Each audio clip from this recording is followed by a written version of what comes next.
The dining room lights were too bright for the kind of conversation that unfolded that night. Steam rose from the roast I'd cooked, curling like smoke over a fire I hadn't meant to start. My name is Helena Brooks. I'm 66 years old, and during my daughter's engagement dinner, I heard her fiancé and his parents mock her in Arabic, assuming I couldn't understand a word. I smiled. I poured the wine. But what they didn't know was I'd spent 10 years in Dubai, listening. Before I continue, tell me where you're watching from, and hit like and subscribe if you've ever been betrayed by family. Because sometimes betrayal doesn't come from strangers, it comes from the people sitting right across your dinner table, smiling, clinking glasses, and thinking you'll never understand what they just said. When I was 48, I took what was supposed to be a 3-month assignment in Dubai. It lasted 10 years. People thought it was the money that kept me there, or the prestige of being the only woman at the negotiation table for Meridian Gulf Energy. But the truth was simpler. I stayed because I found peace in the precision of strategy. Every word, every pause, every tone, every nod had weight. In those rooms, silence wasn't weakness, it was a weapon. My husband David used to tease me for it. "You're not just negotiating contracts, Helena," he'd say. "You're negotiating how people see you." He wasn't wrong. At home, I was the one who made sure everything worked: the bills, the meals, the future. At work, I was the one who noticed what no one else did: the twitch of a jaw before someone lied, the half-second delay before an interpreter softened a sentence. I learned to pretend I didn't understand, and that pretending gave me control. I didn't know it then, but that skill-quiet observation would become my armor years later. In Dubai, I met a secretary named Nora. She was in her 60s with wrists full of silver bangles and eyes that looked like she'd already seen the world end twice. She was the one who started teaching me Arabic first, with words written on post-it notes stuck to my computer monitor, then in conversations over bitter coffee that tasted like dust and cardamom. She used to say you learn a language not to speak but to hear what people hide. I laughed back then. But I remembered every word. The work consumed me. I'd wake to the hum of the AC and the faint call to prayer echoing across the city. Sometimes, when the desert winds blew, sand would sneak through the window frames, coating my desk in a thin gold film. I'd brush it away before the meetings, pretending not to notice how it glittered under the light. I liked that the illusion of control even over the dust. When I finally came home after 10 years, everything had changed except me. David's health had declined. My daughters had grown up. Avery was already working at Cambridge, writing papers about literature and emotional intelligence. Dana was in law school, sharp as a blade, always calculating. They loved me, but they didn't know me anymore. I'd missed too many Thanksgivings, too many birthdays. There was a distance. A polite affection built on scheduled calls and practical updates. When David passed away, both girls flew home for the funeral, and for a moment, I thought the gap would close. But grief, I learned, doesn't unite people. It just makes everyone quieter in their own corners. That winter, I found a letter David had left in the piano bench. It was written in his steady, looping script. "Don't let anyone rearrange your life, Helena, not even out of love." I folded that letter so many times the paper started to soften at the edges. I kept it in my wallet like a talisman. Avery was always the softer one, her father's temperament.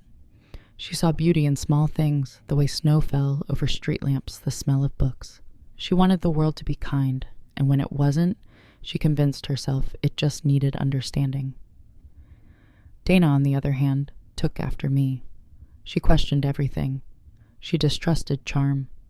When the two of them argued, Avery would cry, Dana would win. The first time Avery brought a boyfriend home, Eli a poet with a man bun and a collection of unpaid parking tickets, I kept my distance. I didn't need to pry. I just watched. One evening, while clearing the table, I caught a glimpse of his phone screen, her name followed by a dollar amount in a message thread. I said nothing. The next week, Avery found out he'd been borrowing money from her for months. She cried for 3 days, then swore she'd never fall for the wrong man again. I wanted to believe her. When she met Rami years later, she introduced him like she was introducing a miracle. "Mom, he's different. He listens." He did listen too well. His pauses were measured, his compliments crafted. He had the kind of charm that slides under your guard and makes you think you're being seen, not watched. The first time we met, I noticed how he mirrored Avery's gestures, the tilt of her head, the way she folded her hands when she spoke. That kind of mirroring isn't affection, it's calibration. Still, I didn't say anything. I'd learned that warning a grown daughter about her choices only made her defend them harder. So I smiled and I waited. One evening when he came for dinner, I asked him about his work. He said he was finishing his PhD in international relations. His accent softened the words, made them sound more impressive than they were. But when I asked where he was studying, he paused a fraction of a second too long before answering Northeastern. That tiny hesitation was a crack, and I made a mental note of it. Dana didn't trust him either, though she hid it better. He's too polished, she told me once, her voice low. Like a guy who rehearses being nice. I laughed. You sound like me. I learned from the best, she said. For a while, things were calm.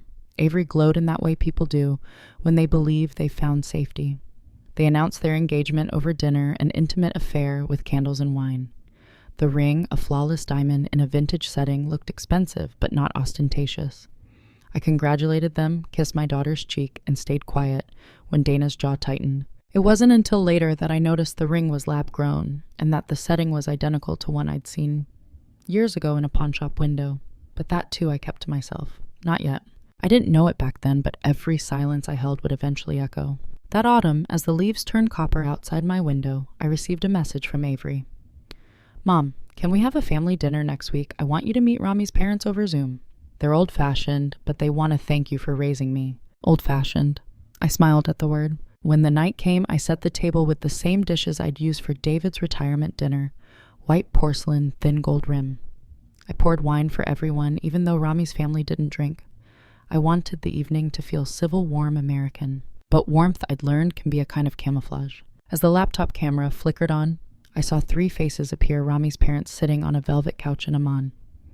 They smiled polite and distant. We exchanged pleasantries, compliments, all through Rami's translation. Avery glowed. Dana watched silently. Then the conversation shifted to Arabic.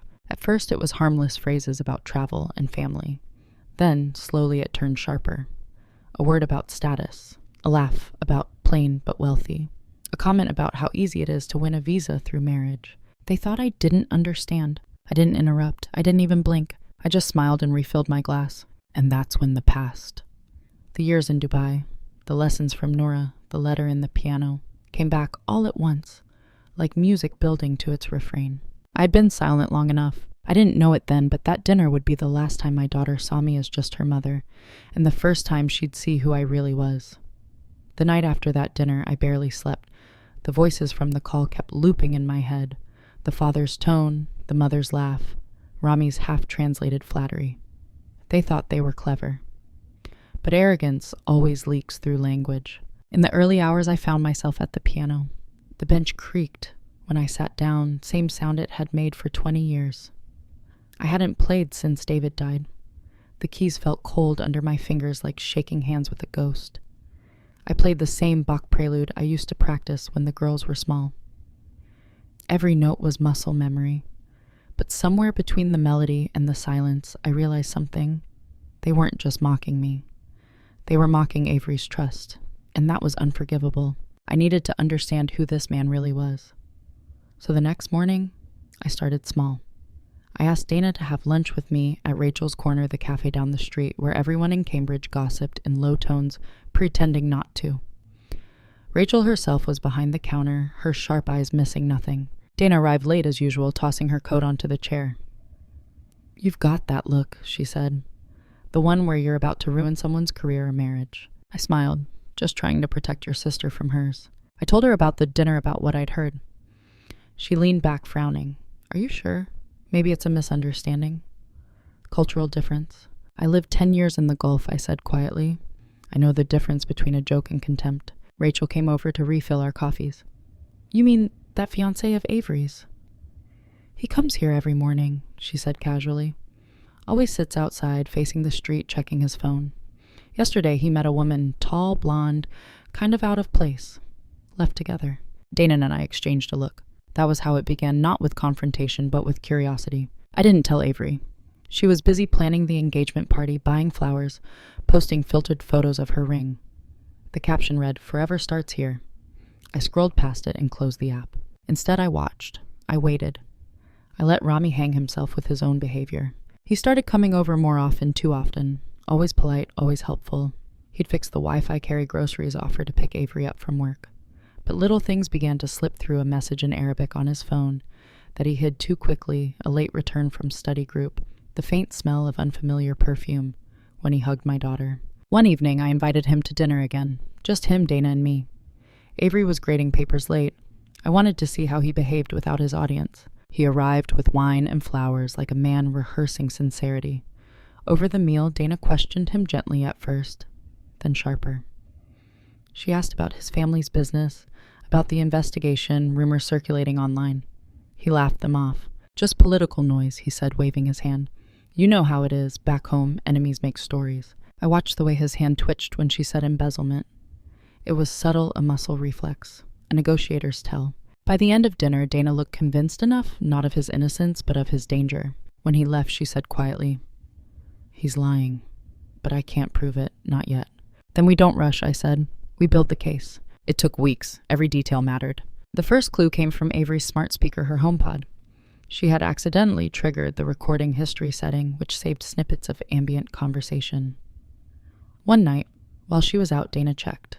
A few lines were clear, Rami's voice calm, low, plain but wealthy. Then, laughter followed by the phrase, 2 months till papers. It wasn't enough to accuse him publicly, but it was enough to confirm our suspicions. The second clue came from Rachel again. She'd captured a silhouette on her outdoor camera one night. Someone unlocking Avery's building door using an access card long after Avery had gone to bed.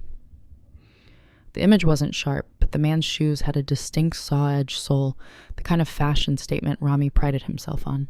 The third clue appeared as irony, the engagement ring. Avery had left it on the coffee table one night after washing dishes. Dana picked it up and turned it under the lamp. Something about it seemed off. The reflection was too sterile, the light too white. She took it to a jeweler the next morning. "Lab-grown," he said. "In this setting, pawnshop resale, not vintage." Piece by piece, the facade cracked. Still, I stayed quiet. My daughters both inherited my stubbornness. If I pushed too soon, Avery would turn against me. She needed to see the truth herself. I found my chance in early December. Avery had invited Rami to her department's holiday gala at the faculty club. "Mom, you'll come, won't you?" she asked, all bright eyes and excitement. "It'll mean a lot if you support us." I smiled. "Of course, darling." The night of the event, the air was sharp with cold. The street lamps turned the snow into falling dust. I arrived early, wearing the gray blazer I used to wear to oil negotiations, not glamorous, but commanding. Ambassador Al-Rashid was on the guest list, an old sparring partner from my years abroad. Seeing his name there made me curious. Inside, I watched Rami move through the crowd. He was good, charming. He shook hands, made jokes, told small lies about his upcoming dissertation. Avery beamed beside him, proud. Then I saw him slip his phone from his pocket, glance at the screen, and walk out to the patio. I followed at a distance. He wasn't alone. The blonde woman Rachel had described was there, Lottie. Whitmore, daughter of a senator. I recognized her immediately. She was whispering something urgent, leaning close. When she saw me, her face paled. Later that night, I found her waiting outside the coat room. "Mrs. Brooks," she said quietly, "you don't know me, but you should be careful. Rami isn't who he says he is. He's using your daughter." Her voice trembled. I believed her instantly. By the time I returned home, I knew this wasn't just a bad romance. It was manipulation, systemic, strategic. The kind of play I'd seen 100 times in boardrooms dressed as diplomacy. The next morning, I called Ambassador Al-Rashid. "Helena Brooks," he said warmly when he picked up. "It's been years. What brings you back to the battlefield?" "A man who doesn't know who he's dealing with," I replied. We met that afternoon in his office. Over bitter Arabic coffee, I told him everything. He listened, nodded once, and said, "Then we must be careful. Men like him don't go down with one strike. They need to collapse under the weight of their own arrogance." His words echoed my thoughts exactly. That evening I wrote in my journal, "Do not confront him. Let him build the stage, then pull the curtain." I didn't know it back then, but the curtain would rise sooner than I planned, and when it did, it would bring down everyone pretending to act with love. It started subtly, as all betrayals do. A text message unanswered, a nervous glance, a hesitation too long to ignore. Avery had begun to change, nothing dramatic, just little flickers. She was tired, more often distracted, guarding her phone like a teenager. When I asked how the wedding planning was going, she'd say, "Fine, Mom, everything's fine," and flash that brittle smile people use when they're trying to convince themselves. I knew the signs. I'd negotiated with men like Rami my whole career, men who thrived on soft power and emotional control. I could see him tightening the leash one small act at a time. One morning, I dropped by Avery's apartment with fresh croissants. Rami answered the door, shirtless, towel around his neck, like he owned the place. His surprise flashed across his face for half a second before he smoothed it away. "Mrs. Brooks," he said warmly, "you're early." "It's 10:30, I replied, brushing past him. "Early for what?" Avery appeared in the hallway, still in her robe. She looked startled, then embarrassed, then angry at herself for both. "Mom, you could have called." "I did," I said, and set the pastries on the counter. The air between us crackled. Rami reached for his phone, a gesture too casual to be innocent. He typed something quickly, screen tilted away from me. A habit, a tell. I stayed only 10 minutes, but when I left, I walked slower down the hall, thinking of how his smile never reached his eyes. That night, Dana called. "He's been at Avery's for 3 nights straight," she said. "Did she say they're living together?" "No," I replied, "but she will. That's how control works. You don't ask permission. You create comfort and then call it normal." We met again at Rachel's cafe, our unofficial command post. Rachel had that look, half gossip, half concern. "You'll want to see this," she said, sliding her phone across the counter. The screen showed security footage from the alley behind her shop. A timestamp, too, 17 a.m. A tall man entering Avery's building, hood up, shoulders hunched against the cold. The outline was unmistakable, Rami's gait, his shoes with the serrated sole. "What's he doing there?" that late, Dana asked. Rachel hesitated. He left 20 minutes later carrying something. Looked like a small box. When I showed the footage to Avery, she brushed it off. "Mom, you're making it sound worse than it is. He probably just forgot something." "Forgot something," Dana muttered. "Like boundaries." "Dana, stop," Avery snapped. "You both need to stop treating me like a child." It wasn't anger in her voice. It was fear. The kind of fear that comes from realizing your safety depends on the very person you're defending. That night I sat alone at the piano again. The house was quiet except for the soft hum of the refrigerator. I pressed one key, then another. A slow, deliberate rhythm. That's when the doorbell rang. It was Lottie Whitmore. Her coat was soaked from the sleet, her eyes rimmed red. She looked younger up close, less like a senator's daughter and more like a frightened girl. "I shouldn't be here," she said, "but I thought you should know Rami's desperate. He's running out of time. His student visa expires in 7 weeks. If he doesn't marry Avery, he's done." She handed me a folder, email screenshots, a printed ICE notification.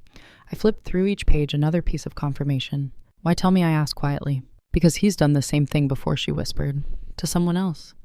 In D.C., she tried to report him, but her parents made it disappear. My father." She swallowed. "My father helped him. They didn't want a scandal before re-election." Her words sat heavy in the room. When she left, I poured myself a glass of scotch and opened my laptop. I typed his name into every database I could access, academic, immigration, alumni networks. By 2 a.m., I had enough fragments to see the outline of his truth. He wasn't finishing a PhD. He wasn't affiliated with Northeastern. He was registered for one online certificate course under a different name. Everything else, resume letters, references, fabricated. The next day, I went to see Ambassador al-Rashid. He listened quietly, then smiled in that slow, knowing way. "You've already won," he said. "He just doesn't know it yet." "But Avery doesn't see it," I replied. "She will," he said, "when the truth comes from his own mouth." He was right. It needed to come from Rami, from his arrogance, from the moment he believed himself untouchable. So I waited again. Let the mask slip naturally. Let his pride do the damage. 2 days later, he gave me the opportunity. Avery had invited me to dinner, just family, she said. I arrived early and helped set the table. The place smelled of cinnamon and roasted chicken. She was trying so hard to make it perfect. Rami came home late, his mood electric, confident. During dinner, he toasted to new beginnings and squeezed Avery's hand. Then midway through dessert, his phone buzzed. He excused himself and walked into the hallway. A moment later, Avery's laptop, still open from work, lit up with a message preview in Arabic. It was from his father. 2 months till papers. I didn't touch the computer. I didn't need to. I just looked at Avery and she looked at me. For the first time, she saw what I saw. Her face went pale. Her hand trembled as she set down her fork. That was the moment something broke, not between her and me, but between her and the illusion she'd built. And once a woman like Avery sees truth, there's no one seeing it. The silence after that dinner was suffocating. Avery excused herself early, claiming she wasn't feeling well, and went to bed. Rami stayed up pretending to scroll through his phone on the couch, his eyes darting toward the hallway every few minutes. I watched him from the kitchen, my hands steady as I rinsed the plates. I'd spent a lifetime studying silence. the pauses people filled with their lies. When I finally spoke, it was soft. "You must be tired." He smiled without warmth, just thinking. "About the future," he shrugged. "About the wedding." "Of course," I said. 2 months till the papers. The words hung between us. For a moment he froze.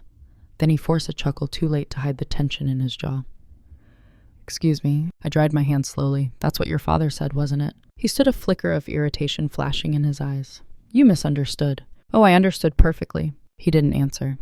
He just stared, then smiled again, wider this time, the kind of smile men use when they're recalculating. "You're impressive, Mrs. Brooks," he said softly.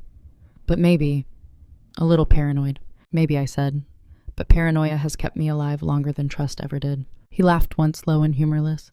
"You think you're protecting her, but you're only making her miserable." Then he walked out, coat in hand, and I let him. That night I sent a single text to Dana. "It's time." The next morning, she met me at my house with 2 cups of coffee and a drive full of evidence.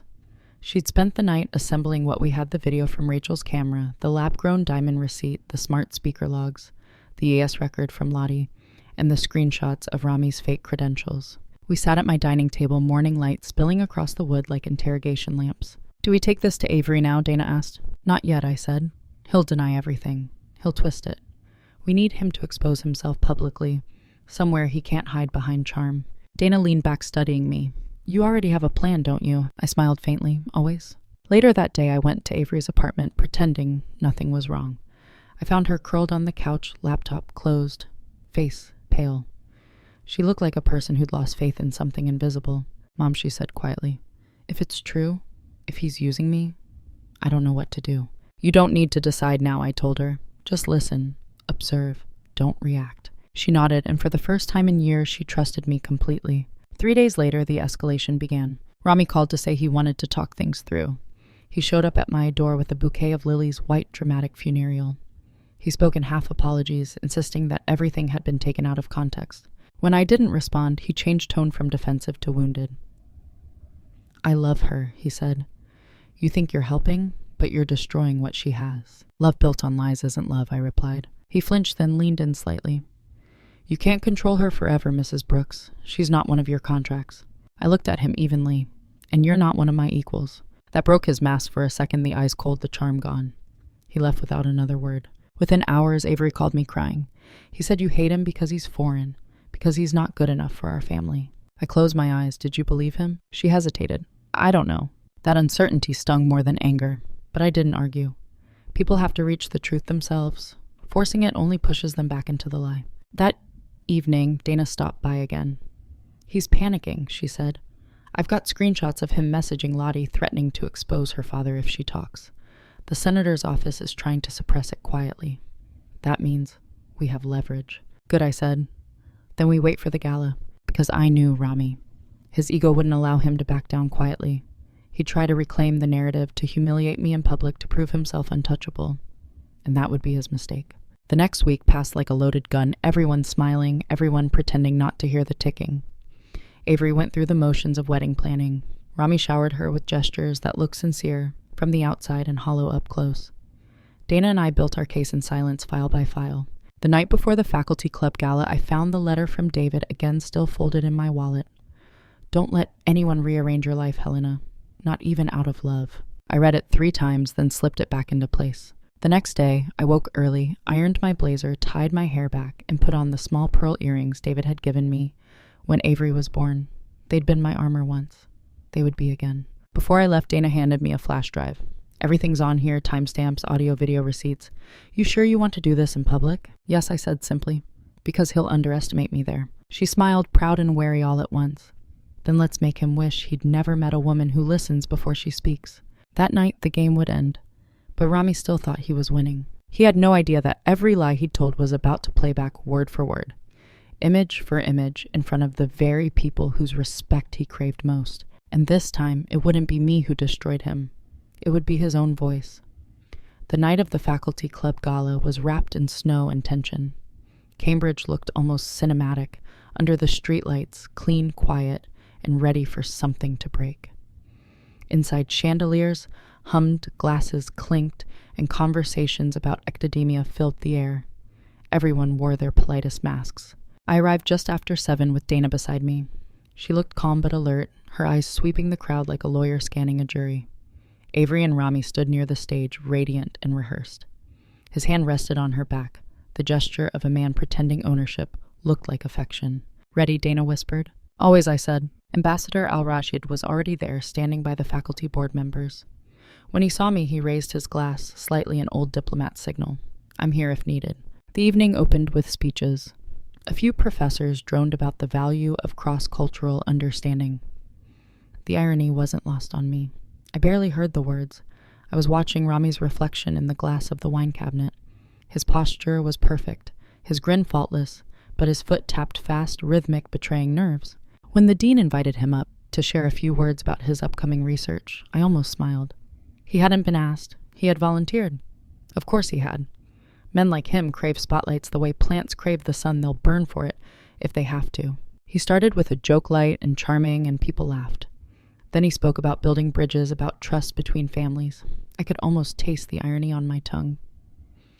Avery stood to the side, pride flickering with unease. Then he said I owe much of my journey to my future mother-in-law, Mrs. Helena Brooks, who taught me resilience, patience, and the importance of forgiveness.